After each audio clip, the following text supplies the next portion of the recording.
Hallelujah, hallelujah. उसकी मोहब्बत है जो बेदाग कर देता है। हम गुनाह में थे, हम पाप में थे, पाप में जिंदगी व्यतीत कर रहे थे, पर धन्यवाद यीशु जो तूने मुझे अपना लिया। तूने मुझे अपने करीब आने का मौका दिया कि प्रभु हम तेरे घर में आकर तुझसे प्रार्थना कर सके, तुझसे दुआ कर सके। आज फिर प्रभु के कलाम से बात करने पाएंगे। आज बात करेंगे कई बार परमेश्वर का काम करते करते, कई बार प्रभु के घर में रहते रहते, कई बार परमेश्वर के साथ अच्छी संगति करते करते, प्रभु के घर में आराधना करते करते, प्रचार करते करते, प्रभु के घर आते रहते रहते कई बार हम सुस्त पड़ जाते हैं। कई बार हमारी जिंदगियों से मसीह का प्रेम जाता रहता है। कई बार हमारी धार कम पड़ जाती है। Hallelujah, hallelujah. बगल वाले से बोलिए धार बनाए रखना। धार गई तो सब गया। मसीही जीवन जरूरी है कि धार बनी रहे। हमारी लड़ाई उस लहू और मांस से नहीं है, पर हमारी लड़ाई उस अंधकार की शक्ति से जो प्रधान है, उससे हमारी लड़ाई है। और उससे लड़ने के लिए धार होना बहुत जरूरी है। यदि धार नहीं है तो हम मार दिए जाएंगे। यदि तलवार नहीं है, तलवार में यदि धार नहीं है तो हम मारे जाएंगे। धार क्या है? जब हम प्रभु का वचन अपने हृदय में रखते हैं, प्रभु का वचन हम पढ़ते हैं, तो ये हमारी तलवार है। पर धार तभी लगेगी जब परमेश्वर का आत्मा काम करेगा। Hallelujah, hallelujah. वचन अकेले काम नहीं करता।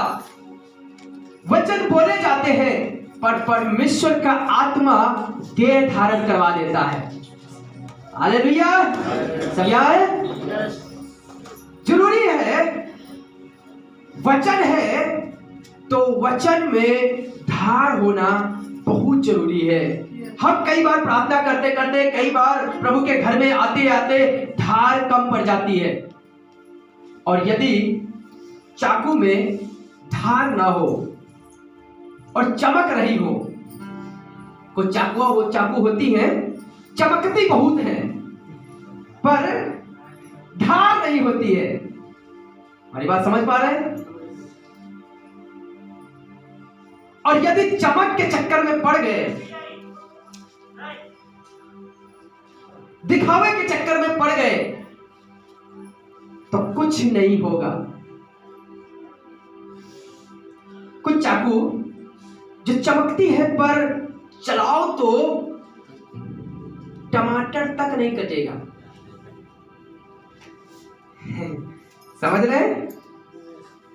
पर कुछ चाकू होती हैं देखने में गंदी, देखने में खूबसूरत नहीं, चमचमाएंगी नहीं, पर जब उन्हें चलाओ तो बहुत धार होती है।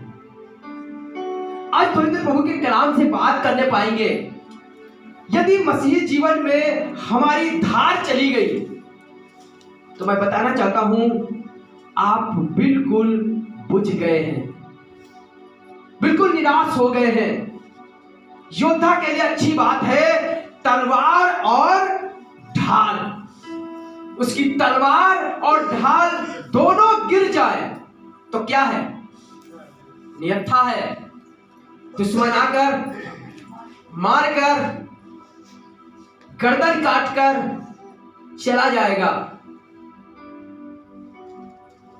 जरूरी है कि धार होना। सबोदेशक की किताब में सुलेमान एक बात अच्छी सिखाने लगा, निकाल कर पढ़िएगा जो मिलेगा। सबोदेशक की किताब 10वां अध्याय और उसकी 10वां पद सुनिएगा।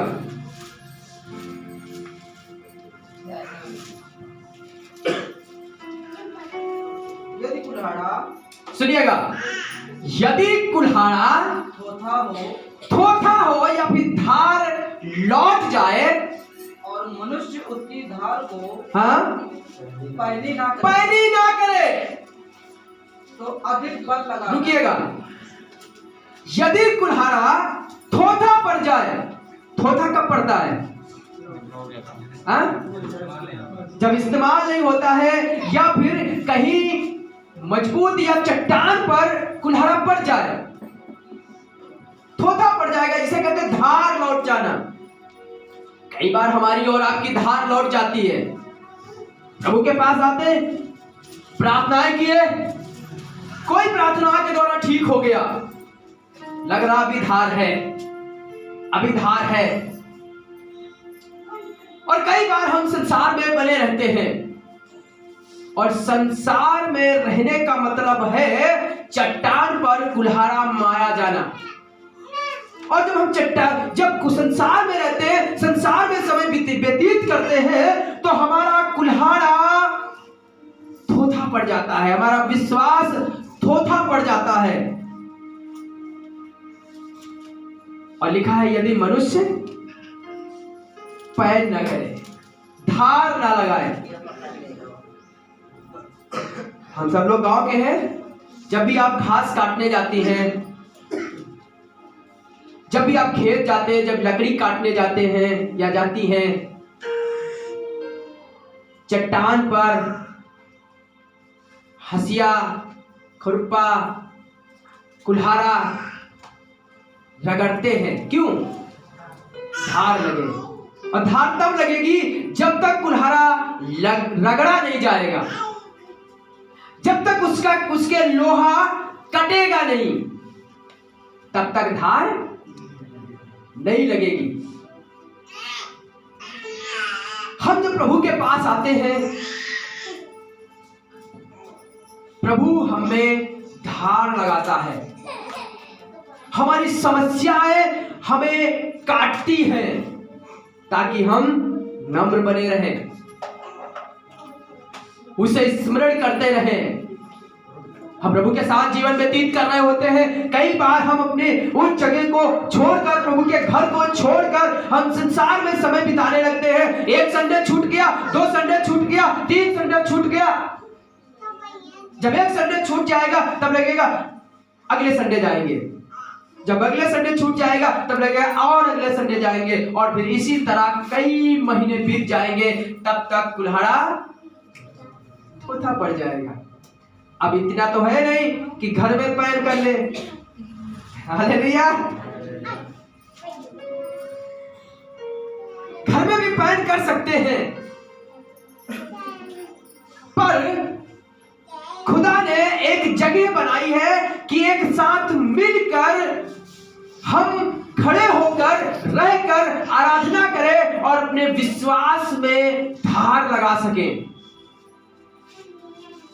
कई बार आप बहुत प्रार्थनाएं किए, बहुत दुआएं की, बहुत विनती की, पर कुछ ना हो सका, धार कम पड़ गई है। खुदा के पास आइए, परमेश्वर के पास आइए, वो आप में और हम में धार लगाना चाहता है।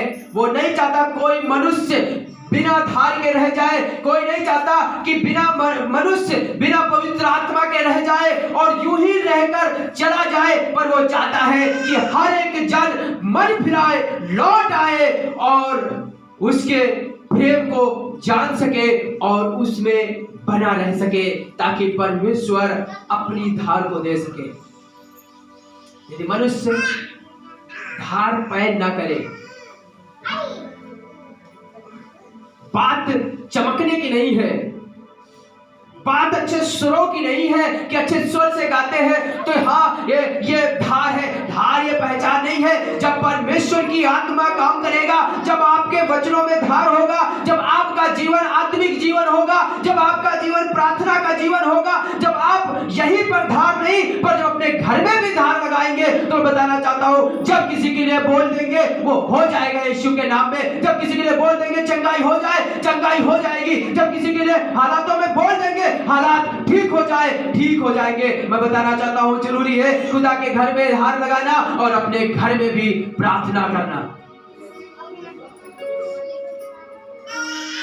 कई बार यही आते और सोचते हैं काम चल जाएगा। नहीं, खुदा के लोगों, यदि आपको खुदा के घर में आराधना करने को नहीं मिला है, खुदा के घर में प्रार्थना करने को नहीं मिला है, आप यूं ही लौट कर चले गए, गवाही देने को नहीं मिला है, वचन बोलने को टाइम नहीं मिला है,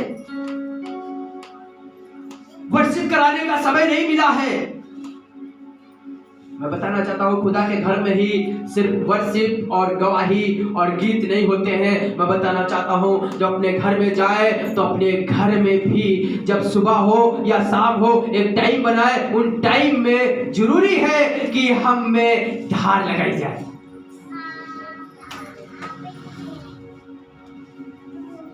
खूब गीत गाएं, खूब आराधना करें। अभी पिछले दिनों में बात कर रहा था, बहुत से लोग बुरा मान जाते हैं जब प्रभु के घर में कुछ काम करने को नहीं मिलता है। यदि गीत गाने को नहीं मिला है तो घर में गीत गाइए, खुदा के पास बैठिए। कितना गाएंगे, कितना आराधना करेंगे, कितना प्रभु की महिमा करेंगे, घर में करिए, घर में प्रभु के आराधना करिए। तो मैं बताना चाहता हूं, आप खुद उसको महसूस करें और खुद अपनी पहचान बनाएं। हालेलुया। हर एक इंसान चाहता है खुद मेरी पहचान हो, अधिकारी से मेरी पहचान हो, मुख्यमंत्री से मेरी पहचान हो, दरोगा से मेरी पहचान हो, खादिम मुझे जाने। अलग पहचान बनाना चाहते, कोई बिचवाई नहीं रखना चाहता है। यदि आप चाहते हैं कि बिचवाई नहीं रखना चाहते तो खुद घर में खुद प्रार्थना करें, खुद धार लगाएं। लिखा है, यदि मनुष्य कुल्हाड़े को पैर ना करे तो अधिक बल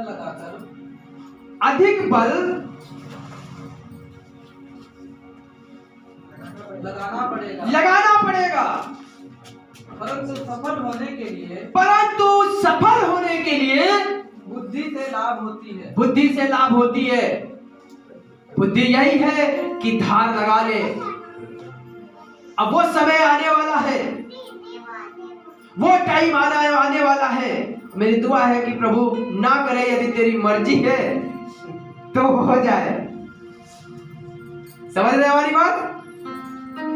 आराधना करना दुश्वार हो जाएगा, नाम लेना दुश्वार हो जाएगा, प्रचार करना दुश्वार हो जाएगा।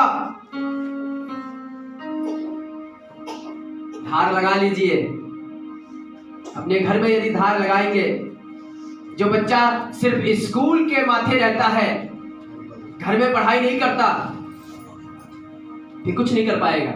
ये समझ ले कि स्कूल में कितनी देर पढ़ लेंगे और घर में सिर्फ गुल्ली डंडा खेलेंगे, कंचा खेलेंगे, क्या कर पाएंगे? जरूरी है कि सफलता के लिए बुद्धि से लाभ होता है। एक शख्स से मुलाकात कराऊंगा। जब तक धार थी तब तक दुश्मन की रूह कांप उठती थी नाम लेने से। हालेलुया।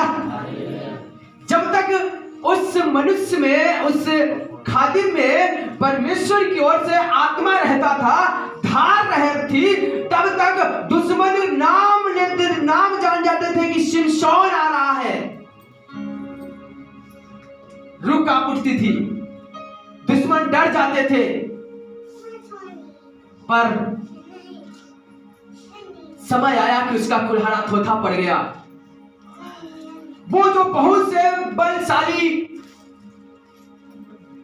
फाटकों को यूं ही उखाड़ दिया करता था, गधे के जबड़े से 1000 लोगों को मार दिया करता था। इतना बलशाली परमेश्वर बल देता था।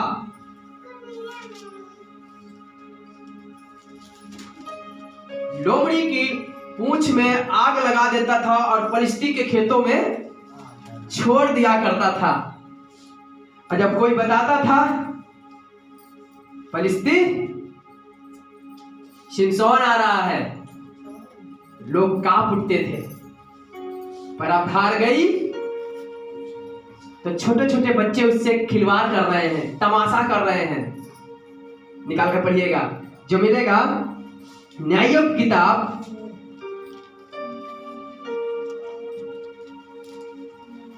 16वां अध्याय और उसकी 25वां पद पढ़ेंगे। जब धार जाएगी तो सब तमाशा करेंगे। जब परमेश्वर का आत्मा उठ जाएगा, जब उसकी हुजूरी चली जाएगी, सब तमाशा करेंगे। बीमारी तमाशा करेगी, दुष्ट शैतान तमाशा करेगा, लोग तमाशा बनाएंगे। सुनिएगा, जब उनका मन मगन हो गया, जब फलिस्ती लोगों ने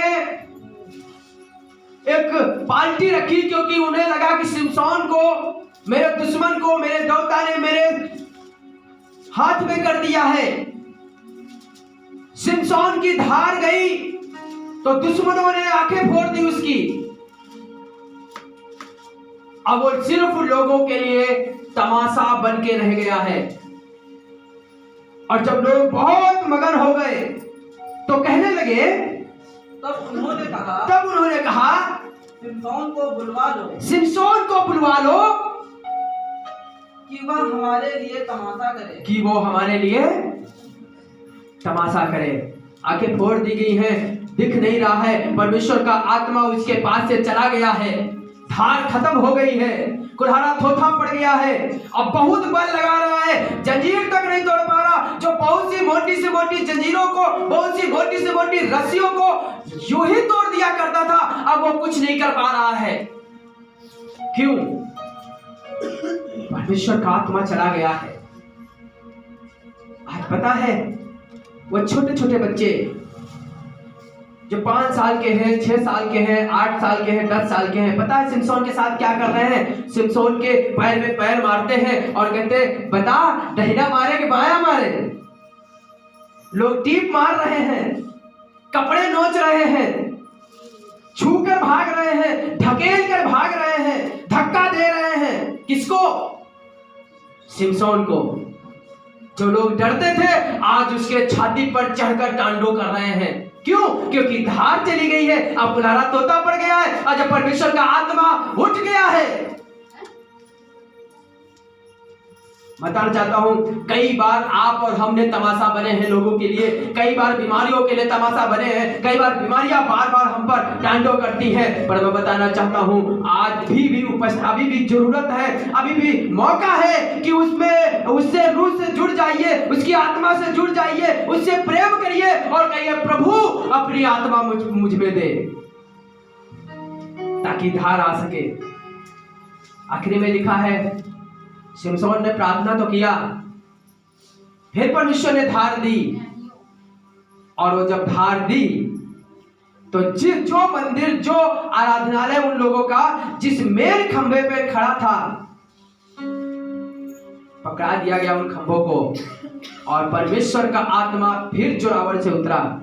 मैं बताना चाहता हूं, कई बार आपको लग रहा कि परमेश्वर का आत्मा पहले छूता था, अब नहीं छूता है। मैं बताना चाहता हूं, अभी भी मौका है, पश्चाताप कर ले, उस गलतियों को मान ले और कहे, प्रभु मैं गुनहगार हूं और क्षमा कर दे, तो क्षमा कर देगा। और जैसे शिमशोन को फिर आत्मा दिया, वैसे ही फिर धार देगा। और पता है, शिमशोन ने फिर उन खंभों को गिरा दिया, सब मारे गए। शिमशोन भी यहां तक कि वहीं पर मर गया। मैं बताना चाहता हूं, अभी भी मौका है। इसीलिए दाऊद एक बात कहने लगा, भजन संहिता की किताब 127 और उसकी 5वां पद पढ़ेंगे। सुनिएगा, यदि धार नहीं होगी तो घबराएंगे दुश्मन से, दुष्ट आत्माओं से घबराएंगे। बहुत से लोग कलीसिया में जब दुष्ट आत्माएं आती है तो 10 कदम पीछे भाग जाते हैं। क्यों? 10 साल से आ रहे हो प्रभु के पास, प्रभु से आराधना कर रहे हो, प्रार्थना कर रहे हो, 10 कदम क्यों पीछे भाग रहे हो? क्योंकि धार नहीं है। कुल्हाड़ा होता है। सुनिएगा, क्या ही धन्य है वह, क्या ही मुबारक है, क्या ही धन्य है वह पुरुष जिसने अपने तरकस को उनसे भर लिया हो, अपने तरकस को उनसे भर लिया हो। वह फाटक के पास शत्रुओं से बातें करते संकोच ना करेगा। शत्रुओं से, दुश्मनों से बातें करते वो संकोच ना करेगा। धन्य है वो, मुबारक है मनुष्य जिसने परमेश्वर के वचनों को और उसकी सामर्थ्य को भर लिया है। हम लोग अक्सर बात करते हैं, नए बच्चे जो जब यूथ में आए, हम अक्सर बात करते हैं, यह समय है, भर लीजिए उसकी आत्मा को, भर लीजिए, उससे प्यार करिए। क्योंकि जब कोई दुश्मन आएगा, जब कोई शैतान है आपके से सामना पड़ेगा, जब बीमारियां आएंगी, बड़ी से बड़ी आफत आएगी, तब आप घबराएंगे नहीं, क्योंकि आप में धार होगी और आप सिर्फ कह देंगे तो चीजें हो जाएंगी। जब यीशु मसीह में होकर आज्ञा दे देंगे तो दुष्ट आत्माओं को जाना ही पड़ जाएगा, बीमारियां जाती ही रहेंगी। इसलिए इफिसियों में कहने लगा, परमेश्वर के सारे हथियार बांध लो, अपने औजार पहन कर लो। प्रार्थना कर रहे हो तो और प्रार्थना करो, आराधना कर रहे हो तो और आराधना करो, बाइबल पढ़ रहे हो तो और परमेश्वर का वचन पढ़ो, क्योंकि दिन बुरे हैं, आगे दिन बुरे हैं। जरूरी है कि परमेश्वर के हथियार बांध ले, क्योंकि शैतान बुझे हुए तीर नहीं चलाएगा, वो जलते हुए तीर चलाता है। हालेलुया। और जलते हुए तीर खुद आपको जला देंगे यदि आप उससे बड़े जलते तीर ना चला पाए। धार नहीं होगी तो धोखा खा जाएंगे, कमजोर पड़ जाएंगे, घबरा जाएंगे, छोड़ देंगे। पर जरूरी है प्रभु के वचन और उसकी आत्मा को महसूस करें कि ताकि धार बनी रहे। आइए दुआ करें, आइए प्रार्थना करें। आज मेरी दुआ है, आज मेरी प्रार्थना है, यदि आप प्रभु के घर में आ रहे हैं, आप घबरा जाते हैं, अब जब समस्या आती है तो बहुत घबरा जाते हैं, पहले डट कर सामना करते थे, कारण क्या है? अब प्रार्थना नहीं कर रहे हो, अब प्रभु के घर में नहीं आ रहे हो, अब प्रभु के साथ संगति नहीं कर रहे हो, इसलिए तुम्हारा कुल्हाड़ा थोथा पड़ गया है और इसलिए अधिक बल लगाना पड़ता है। बहुत मेहनत करते हो और फिर भी कुछ नहीं पाते हो। आज मेरी दुआ है खुदावंद यीशु मसीह नासरी, इस कलीसिया पर परमेश्वर तेरा आत्मा उड़ेल दिया जाए। परमेश्वर हर एक के पास तरकस में तेरे तीर होने पाए, वचन पाया जाए, तेरी सामर्थ पाई जाए और हर एक में धार होने पाए, ताकि दुश्मन डर जाने पाए। प्रभु दया करे, अनुग्रह करे। ऐसी हम प्रार्थना कर रहे हैं, खुदावन सहायता करें। यीशु मसीह के नाम में दुआ करते हैं, आमीन।